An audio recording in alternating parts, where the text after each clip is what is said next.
நான் உங்கள் சாய் இன்வெஸ்டிகேஷன். நம்ம சேனல்ல அமானுஷ்யம் மற்றும் அதிபயங்கர உண்மை பேய் நிகழ்வுகளை தான் பார்த்துட்டு வரோம்.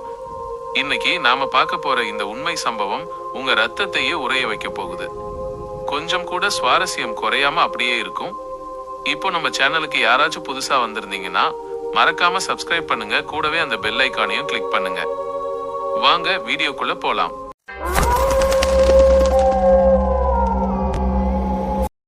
இது 2005ஆம் ஆண்டு கன்னியாகுமரி மாவட்டம். அசோகன் என்பவர் தனது தம்பி, தங்கை மற்றும் குழந்தைகள் என 15 பேர் கொண்ட ஒரு பெரிய கூட்டு குடும்பமாக வாழ்ந்து வந்தார். ஒரு சொத்து தகராறு காரணமாக அவர்கள் தற்காலிகமாக ஒரு வீட்டிற்கு மாற வேண்டியிருந்தது. அப்போதுதான் ஊர் எல்லையில் இருந்த அந்த பிரம்மாண்டமான பழைய பங்களா அவர்கள் கண்ணில் பட்டது. இவ்வளவு பெரிய வீடு எப்படி இவ்வளவு குறைவான வாடகைக்கு கிடைக்கிறது என்ற சந்தேகம் அசோகனுக்கு வராமல் இல்லை. ஆனால் கால சூழல் அவர்களை அந்த வீட்டுக்குள் தள்ளியது. வீட்டிற்குள் நுழைந்த முதல் நாளே ஒரு விதமான அழுகிய வாடை வீடு முழுக்க வீசியது. நள்ளிரவில் சமையலறையில் பாத்திரங்கள் உருளும் சத்தம் கேட்டது. யாராவது சென்று பார்த்தால் அங்கே யாரும் இருக்க மாட்டார்கள். ஆனால் அடுத்த நொடியே ஹாலில் யாரோ கனமான பொருளை தரதரவென இழுத்துச் செல்லும் சத்தம் கேட்கும். ஒரு அமாவாசை இரவு. குழந்தைகள் திடீரென பயத்தில் அலறினார்கள். அவர்கள் ஹாலின் மூலையை காட்டி, அதோ அந்த தாத்தா எங்களை முறைச்சு பார்க்கிறாரு, அவர் வாயிலிருந்து ரத்தம் வருது என்று கதறினார்கள். ஆனால் பெரியவர்களுக்கு அங்கே எதுவுமே தெரியவில்லை. பயந்து போன அசோகன் தன் தம்பியுடன் வீட்டை விட்டு வெளியேற முயன்றார். ஆனால் கதவை தொட்ட அடுத்த நொடி அவர் கை சுட்டது. ஆமா மக்களே, அந்த மரக்கதவு நெருப்பு போல கொதித்து கொண்டிருந்தது. ஜன்னல்கள் அனைத்தும் தானாகவே இரும்பு சட்டங்களால் மூடப்பட்டது போல இருக்கின. அந்த 15 பேரும் அந்த பொறிக்குள் மாட்டிக்கொண்டார்கள். அப்போது மாடியிலிருந்து ஒரு கரகரப்பான சிரிப்பு சத்தம் கேட்டது. அசோகன் தைரியத்தை வரவழைத்துக் கொண்டு மாடிக்கு சென்றார். அங்கே அவர் கண்ட காட்சி, அசோகனைப் போலவே ஒரு உருவம் அமர்ந்து அவரை பார்த்தே விகாரமாக சிரித்தது. அது அந்த வீட்டில் இருக்கும் நிழல் உருவங்கள். அங்கு இருப்பவர்களின் உருவத்தை எடுத்து அவர்களை பயமுறுத்த தொடங்கின. திடீரென வீட்டின் சுவர்களில் இருந்த பழைய புகைப்படங்கள் மாறத் தொடங்கின. அதில் இருந்த உருவங்களின் கண்கள் நிஜ கண்கள் போல உருள ஆரம்பித்தன. சமையல் அறையில் அடுப்பில் இருந்த உணவெல்லாம் கருகிய சதையாக மாறியது. நள்ளிரவு 2 மணி இருக்கும். ஒரு பயங்கரமான அலறல் சத்தம். அசோகனின் தம்பி காற்றில் உயர்த்தப்பட்டான். கண்ணுக்கு தெரியாத ஏதோ ஒரு கரம் அவன் கழுத்தை நெரித்தது. அப்போதுதான் சுவர்களில் இரத்தத்தால் ஒரு வாக்கியம் எழுதப்பட்டது. பலி கொடுக்க வந்தவர்களே, உங்கள் ஆன்மா இனி எனக்கே சொந்தம். இந்த பங்களாவின் உண்மையான வரலாறு அசோகனுக்கு அப்போதுதான் புரிய ஆரம்பித்தது. அந்த வீட்டில் முன்பு வாழ்ந்தவர்கள் தற்கொலை செய்து கொள்ளவில்லை. அவர்கள் ஒரு மாந்திரிக சடங்கிற்காக கொடூரமான முறையில் பலி கொடுக்கப்பட்டிருக்கிறார்கள். அந்த பலி இன்னும் முழுமையடையவில்லை. அசோகன் தனது குலதெய்வத்தை வேண்டிக் கொண்டு தன் கையில் இருந்த திருநீற்றை வாசலில் தூவினார். ஒரு பெரிய வெடிப்பு சத்தத்துடன் கதவுகள் திறந்து கொண்டன. 15 பேரும் இருட்டில் உயிர் பிழைக்க ஓடினார்கள். விடியற்காலையில் ஊர் மக்களோடு வந்து பார்த்தபோதுதான் அந்த அதிர்ச்சியான உண்மை தெரிந்தது. அங்கே அவர்கள் தங்கியிருந்த பங்களாவே இல்லை. வெறும் பாழடைந்த சுடுகாடும் சில எலும்பு கூடுகளுமே அங்கே இருந்தன. அவர்கள் கண்ட அந்த பிரம்மாண்ட வீடு அந்த ஆத்மாக்கள் காட்டிய ஒரு மாயத் தோற்றம். பலி வாங்குவதற்காக அந்த ஆத்மாக்கள் விரித்த வலை அது. கதை இன்னும் முடியவில்லை. நிஜமான வேட்டையே அங்கிருந்துதான் ஆரம்பமானது. அசோகன் அந்த பாழடைந்த சுடுகாட்டை பார்த்து மிரண்டு போய் நின்ற போது ஊர் பெரியவர் ஒருவர் அவர் தோளை தொட்டார். தம்பி, இங்க ஏதுப்பா பங்களா? இந்த இடத்துல ஒரு காலத்துல சுடுகாட்டு காளிக்கு நரபலி கொடுத்தாங்க. அதுக்கப்புறம் இந்த எல்லைக்குள்ள புல்லு கூட முளைக்காது. நீங்க எப்படி இங்க தங்குனீங்க என்று கேட்டார். அசோகன் தன் குடும்பத்தை பார்த்தார். எல்லோர் முகத்திலும் மரண பயம். இல்லை பெரியவரே, நாங்க 10 நாளா அங்கதான் இருந்தோம் என்று சொல்லிவிட்டு தன் கையை பார்த்தார். அவர் கையில் அந்த வீட்டின் கதவை திறந்த போது ஏற்பட்ட தீக்காயம் அப்படியே இருந்தது. வீடு மாயை என்றால் இந்த இரத்த காயம் எப்படி வந்தது? அந்த பயங்கரமான சந்தேகம். அதிர்ச்சியோடு அவர்கள் வீட்டுக்கு தற்காலிகமாக தங்கியிருந்த வேறொரு இடம் திரும்பினார்கள். ஆனால் அன்று இரவுதான் அந்த நடுக்கம் தரும் உண்மை தெரிய வந்தது. அசோகனின் தம்பி தன் அறையில் தூங்கிக் கொண்டிருந்த போது திடீரென ஒரு விசித்திரமான சத்தம் கேட்டது. கடக் முடக் என எலும்புகள் முறியும் சத்தம். அசோகன் ஓடி போய் பார்த்தபோது அவர் தம்பி கட்டிலில் உட்கார்ந்திருந்தார். ஆனால் அவர் தலை மட்டும் 180 டிகிரி பின்புறமாக திரும்பியிருந்தது. அவர் முகம் அசோகனை பார்த்து விகாரமாக சிரித்தது. நாங்க பங்களாவிலிருந்து வரல அசோகா, உங்க கூடவே வந்துட்டோம் என்று அவர் தம்பியின் குரலில் அல்லாமல் அந்த பழைய பங்களாவில் கேட்ட அதே கரகரப்பான குரலில் கத்தியது. அப்போதுதான் அசோகனுக்கு புரிந்தது.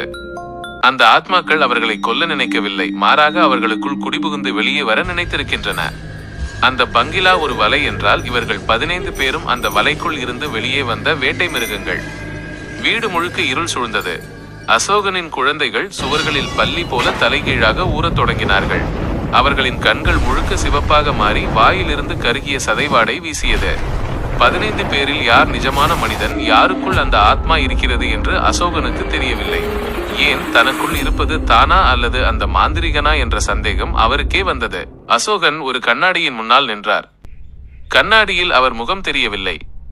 அதற்கு பதிலாக 80 ஆண்டுகளுக்கு முன்பு அந்த வீட்டில் பலி கொடுக்கப்பட்ட அந்த மாந்திரிகனின் முகம் தெரிந்தது. கண்ணாடியில் இருந்த உருவம் பேசியது. அசோகா, அந்த பங்கிலா அழியல. அது இப்போ உன் உடம்புக்குள்ளேயும் உன் குடும்பத்து உடம்புக்குள்ளேயும் குடி வந்துடுச்சு. நீங்க எங்க போனாலும் அந்த பங்கிலா உங்க கூடவே வரும். நீங்க நடக்கிற இடமெல்லாம் சுடுகாடா மாறும் என்று தன் கையில் இருந்த ஒரு கத்தியால் தன் கையை அறுத்து பார்த்தார். இரத்தத்திற்கு பதிலாக அங்கிருந்து கருப்பு நிற மண்ணும் பழைய கட்டிடத்தின் சிமெண்ட் துகள்களுமே கொட்டின. அவர்கள் 15 பேரும் உயிருடன் இல்லை. அவர்கள் அந்த பங்களாவோடு செரிமானம் செய்யப்பட்டு அதன் ஒரு பகுதியாகவே மாறிவிட்டார்கள் என்பது அப்போதுதான் உரைத்தது. இன்று வரை கன்னியாகுமரியின் அந்த பகுதியில் ஒரு 15 பேர் கொண்ட குடும்பம் நடுரோட்டில் நின்று யாரிடமாவது வழி கேட்டுக்கொண்டே இருப்பார்களாம். அவர்களை நம்பி யாராவது வழி சொன்னாலோ அல்லது அவர்களை தொட்டாலோ அடுத்த நிமிடம் அவர்கள் மறைந்து விடுவார்கள். ஆனால் அவர்களை தொட்டவர்கள் அடுத்த 24 மணி நேரத்தில் மர்மமான முறையில் இறந்து கிடப்பார்கள். அந்த 15 பேர் யார்? மக்களே, அந்த 15 பேர் யார் தெரியுமா? அவர்கள் அசோகனின் உறவினர்கள் மட்டுமல்ல, அவர்கள் அந்த மாந்திரிகனால் சபிக்கப்பட்ட ஒரு இரத்த வழித்தோன்றல்கள். அசோகனுடன் இருந்தது அவரது தம்பி, தங்கை மற்றும் அவர்களின் குடும்பத்தினர். ஆனால் அந்த பழைய பங்களாவிற்குள் நுழைந்த 2ஆம் நாளிலேயே அந்த நிஜமான 15 பேரும் மெல்ல மெல்ல கொல்லப்பட்டு விட்டார்கள். ஆமாம் மக்களே, அவர்களுக்கு பதிலாக அந்த வீட்டில் பலி கொடுக்கப்பட்ட 15 பழைய ஆத்மாக்கள் இவர்களின் உருவத்தை எடுத்துக்கொண்டன. அசோகனுக்கு இது தெரியவில்லை. அவர் தன் குடும்பம் என்று நினைத்து அங்கே பேசியது பழகியது எல்லாம் அந்த பேய்களிடம்தான். அவர்கள் அசோகனைப் போலவே பேசி பழகி அவரை நம்ப வைத்தார்கள். அந்த பேய்கள் அசோகனை மட்டும் ஏன் கொல்லவில்லை? அங்கேதான் அந்த மாந்திரீகனின் பெரிய திட்டம் ஒளிந்திருந்தது. அசோகனுக்கு எப்படி பேய் பிடித்தது? அந்த மாந்திரீகனுக்கு ஒரு புதிய உடல் தேவைப்பட்டது. அசோகன் அந்த வீட்டின் பூட்டியிருந்த ஒரு அறையை திறந்த போது அங்கே ஒரு பழைய செப்பு தகடு இருந்தது. அதை அவர் தொட்ட அந்த வினாடி அந்த தகட்டில் சிறை வைக்கப்பட்டிருந்த மாந்திரீகனின் நிழலாத்மா அசோகனின் நிழலோடு கலந்துவிட்டது. அசோகன் எப்போதெல்லாம் பயப்படுகிறாரோ அப்போதெல்லாம் அந்த மாந்திரீகனின் சக்தி இவருக்குள் ஏறும். அவர் அறியாமலேயே அவர் கண்கள் கருப்பாக மாறும், அவர் குரல் கரகரப்பாகும். அந்த 15 பேய்களும் அசோகனை ஒரு கூடாக படுத்தவே அவரை உயிருடன் வெளியே விட்டன. மாந்திரீகனிடமிருந்து தப்பித்தாரா? அசோகன் அந்த சுடுகாட்டை விட்டு ஓடி வந்த போது அவர் தப்பித்து விட்டதாகவே நினைத்தார். ஆனால் உண்மை அதுவல்ல. அந்த மாந்திரீகன் அசோகனை தப்பிக்க விடவில்லை. அசோகன் இப்போது எங்கே சென்றாலும் அவர் பின்னால் அந்த 15 ஆத்மாக்களும் நிழலாக தொடரும். அவர் ஒரு இடத்திற்கு சென்றால் அந்த இடத்தில் இருப்பவர்களுக்கு தெரியாமல் அந்த 15 பேய்களும் அங்கே உலவத் தொடங்கும். அசோகன் ஒரு முறை ஒரு சாமியாரை சந்தித்து தப்பிக்க வழி கேட்டார். அந்த சாமியார் அசோகனின் கண்களை பார்த்துவிட்டு அலறி அடித்துக் கொண்டு ஓடினார். அவர் சொன்ன ஒரே விஷயம், அசோகா, நீ இறந்து 20 நாள் ஆகுது. உன்னை தாங்கிட்டு இருக்கிறது அந்த மாந்திரிகனோட ஆத்மாதான். அசோகன் தன் நெஞ்சை தொட்டு பார்த்தார். அங்கே இதயம் துடிக்கவில்லை. அவருக்கு பதிலாக ஒரு பழைய கடிகாரத்தின் முட்கள் நகரும் டிக் டிக் சத்தம் மட்டுமே கேட்டது. அவர் தப்பிக்கவே இல்லை மக்களே. அவர் அந்த மாந்திரிகனின் நிரந்தர அடிமையாக மாறி போயிருந்தார். யோசிச்சு பாருங்க மக்களே. அசோகன் நம்ம பக்கத்துல கூட இருக்கலாம். அவர் பின்னாடி அந்த 15 நிழல்கள் இப்போ உங்களை பார்த்துட்டு கூட இருக்கலாம். இந்த அதிர்ச்சியான கதையை அசோகனிடம் சொன்னது அந்த சாமியார் கிடையாது.